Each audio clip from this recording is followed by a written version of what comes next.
प्रधानमंत्री किसान सम्मान निधि में किसानों को मेन स्ट्रीमिंग की गई है। प्रधानमंत्री फसल बीमा योजना में उसमें भी मेन स्ट्रीमिंग की गई है। और जैसा मैंने कहा कि 100% इलेक्ट्रिफिकेशन में सौभाग्य योजना हो, चाहे उजाला योजना हो, इन सारी योजनाओं के माध्यम से सारे कामों को आगे बढ़ाया गया है। जीवन for the insurance, may it be for accident और may it be term life insurance, इसको भी लगभग 40 crore people have been covered in this. आज 40 करोड़ से ज़्यादा लोग इसमें कवर हुए हैं। और ये कौन लोग हैं? जो लोग अफोर्ड नहीं कर सकते थे, जो marginal section of the society थी। और जैसा मैंने कहा कि पब्लिक पार्टिसिपेशन, इस पर विशेष बल दिया गया। एक उदाहरण मैंने कोरोना का आपको दिया। कोरोना भारत सरकार के साथ साथ जनता ने लड़ा है, बाकी सब जगहों पर नहीं लड़ा है। बाकी सब जगहों पर स्ट्राइक्स हुई हैं। They have rejected the initiatives taken by government. Vaccination का भी हो चाहे लॉकडाउन का भी हो, हर एक मामले में उनको विरोध हुआ है। लेकिन यहां पर पीपल्स पार्टिसिपेशन, पीपल को साथ लेकर के चले। और अगर मैं बात करूं तो डीमोनेटाइजेशन की, मुझे याद है उस समय हमारे राजनीतिक दल लाभ उठाने के लिए किस तरीके से जनता को उकसा रहे थे। आप भूल गए होंगे, मैं भूलता नहीं, किस तरीके से जनता को उकसा रहे थे। लेकिन भारत का आम व्यक्ति बैंक के सामने घंटों खड़ा रहा, लेकिन he supported the demonetisation program. This is people's participation.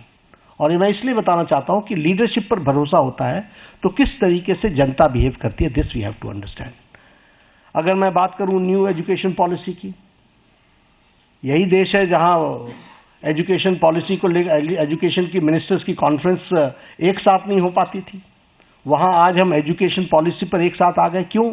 क्योंकि कंसल्टेशन इतना वाइड हुआ कि उस कंसल्टेशन के कारण सीमलेस तरीके से न्यू एजुकेशन पॉलिसी 2020 आई। हेल्थ पॉलिसी 2017 की, आपको पता ही नहीं चला कि नई हेल्थ पॉलिसी आ गई। आपको इसलिए नहीं पता चला क्योंकि कोई झगड़ा नहीं हुआ, कोई इशू क्रिएट नहीं हुआ, कोई ऐसी चीज नहीं आई। और कंसल्टेशन इतनी वाइड हुई और इतने होलिस्टिक अप्रोच में हुई कि वह सब भी आप लोगों ने देखा है। स्वच्छ भारत अभियान, आपके ही आंकड़े बताते हैं कि one of the most successful program. सिर्फ टॉयलेट्स बनाना ही नहीं, लेकिन हेल्थ के इंडिकेटर से भी ले तो हमको स्वच्छ भारत अभियान का सीधा फायदा दिखता हुआ नजर आता है। जब हम देखते हैं कि हमारे बच्चों के जो उनको जो प्रॉब्लम्स होती थी उसमें डिक्लाइन आ गया है, तो ये सारी बातें हमको जनता के सपोर्ट से मिली हैं। जब मैं ट्रांसपेरेंट गवर्नमेंट की बात करता हूं तो आपने देखा होगा डीबीटी का लगभग 130 टाइम्स ट्रांजैक्शन बढ़ गया है। और उसी तरीके से जैम ट्रिनिटी ने 3.9 लाख करोड़ की लीकेज को रोका है। और उसी तरीके से हमारे ट्रांसपेरेंट टैक्सेशन को और उसको भी हम लोगों ने लॉन्च किया ताकि ट्रांसपेरेंट टैक्सेशन का प्रोसेस को अडॉप्ट करे और कोई भी ऑनेस्ट टैक्स पेयर को उसका लाभ मिल सके। प्रगति के माध्यम से सारी स्कीम्स को एक तरीके से कोशिश की गई है कि जो रुके हुए प्रोजेक्ट्स थे जिसके बारे में चर्चा नहीं होती थी वह भी चर्चा हो और उसको भी सही ढंग से हम जनता के लिए समर्पित कर सके, इस बात का प्रयास हुआ है। कोऑपरेटिव फेडरलिज्म की अगर मैं बात करूं तो ये स्लोगन नहीं है, जीएसटी इज एन एग्जाम्पल। और ये बोल्ड डिसीजन का एक एग्जाम्पल है। आखिर जीएसटी के पीछे डेलिब्रेशंस तो सालों से चल रही थी, why it was not implemented. और इम्प्लीमेंटेशन में 17 टैक्सेस, 13 सेसेस, सरचार्जेस को सब्स्यूम किया गया है और सभी स्टेट्स एक साथ एक प्लेटफॉर्म पर आए हैं। और आज tax collection 20.8 lakh crore a year हो चुका है। उसी तरीके से टैक्स डिवोल्यूशन को स्टेट्स को 283% बढ़ा है।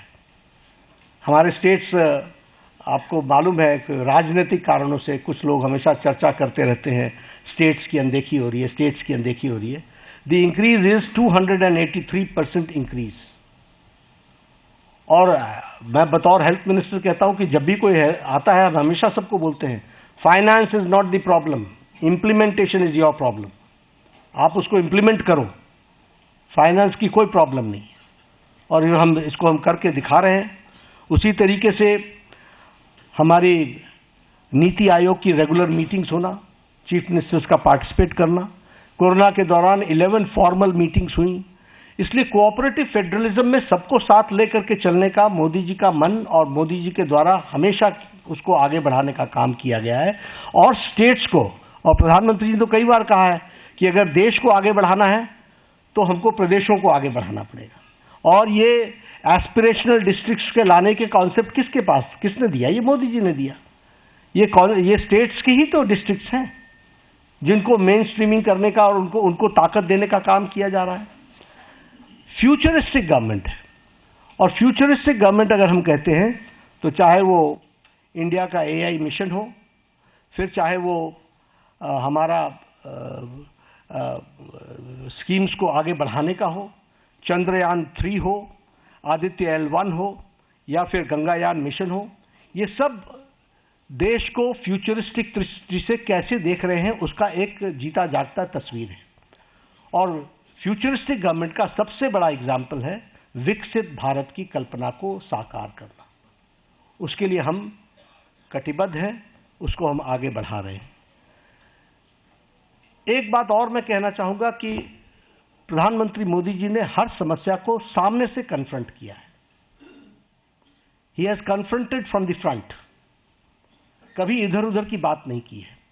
और आज मैं इसकी चर्चा जरूर करना चाहूंगा और आपको याद दिलाना चाहूंगा।